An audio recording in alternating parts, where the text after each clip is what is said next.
America పరిస్థితి ఎలా ఉందో తెలుసా? ఊపిరాడనట్టుగా ఉంది.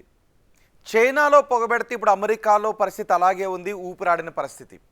ఎస్సీఓ సదస్సులో భారత్, చైనా, రష్యా దోస్తీ కట్టడంతో ఇప్పుడు అగ్రరాజ్యాధిపతి డొనాల్డ్ ట్రంప్కు ఎక్కడో కాలినట్టుగా అయిందనే చర్చ జరుగుతోంది.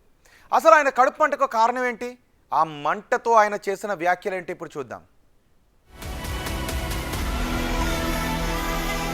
చైనా వేదికగా ఎస్సీఓ సదస్సు జరిగింది. ఇందులో భారత ప్రధానమంత్రి నరేంద్ర మోదీ, రష్యా అధ్యక్షుడు పుతిన్, చైనా అధ్యక్షుడు జిన్పింగ్ కలిసి ఉన్న ఫోటోలు, వీడియోలు ఇప్పుడు వైరల్ గా మారాయి. ఇప్పుడు ఈ ఫోటోలు టాక్ ఆఫ్ ది వరల్డ్ గా మారాయనే చెప్పాలి. కానీ అగ్రరాజ్య అధిపతి డొనాల్డ్ ట్రంప్ మాత్రం ఈ భేటీపై అగ్గి మీద గుగ్గిలమవుతున్నారు. ట్రంప్ తో పాటు ఆయన కార్యవర్గం కూడా ఇప్పుడు ఎస్సీఓ సదస్సుపై తమ అక్కసు వెళ్లగక్కుతున్నారు.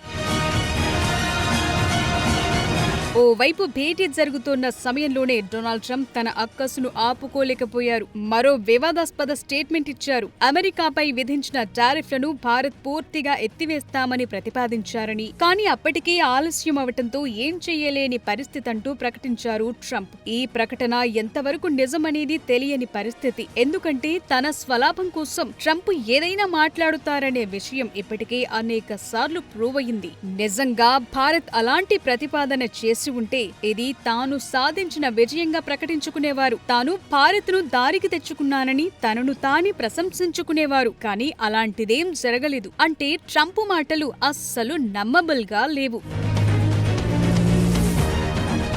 ట్రంప్ ఇలా ఉంటే ఆయన వాణిజ్య సలహాదారు పీటర్ నవారో మరోసారి భారత్ పై అటాక్ చేశారు. భారత అంతర్గత విషయాలను ప్రస్తావించారు. భారత్ లో కులతత్వం ఉందనే అర్థం వచ్చేలా వ్యాఖ్యలు చేశారు. అంతేకాదు రష్యా నుంచి కొంటున్న చమురుతో భారత్ లో ఓ వర్గమే లబ్ధి పొందుతోందని, భారత ప్రజల్లో లేనిపోని అనుమానాలను లేవనెత్తే ప్రయత్నం చేశారు. అంతేకాదు పుతిన్, జిన్పింగ్ తో మోదీ చేతులు కలపడం విడ్డూరంగా ఉందంటూ వ్యాఖ్యానించారు నవారో.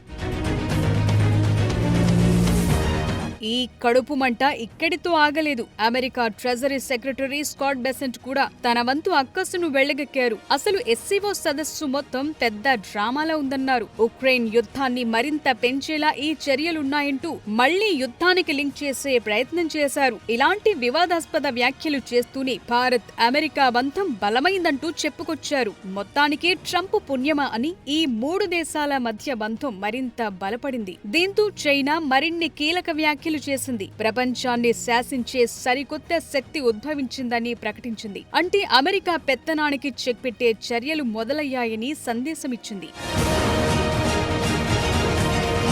నిజానికి డాలర్ పెత్తనం నడవాల్సిందేననేది ట్రంప్ ఆలోచన. దీనికి కౌంటర్ గా దేశాల కరెన్సీలోనే చెల్లింపులు జరిగేలా చర్యలు తీసుకోవాలని సదస్సులో రష్యా ప్రతిపాదించింది. ఇదే కనుక అమల్లోకొస్తే అమెరికా పెత్తనానికి బీటలు పడినట్టే. నిజానికి ఇదంతా సులభం కాదు, కానీ ఈ మైత్రి ఇలానే కొనసాగితే మాత్రం అసాధ్యం అని చెప్పలేం.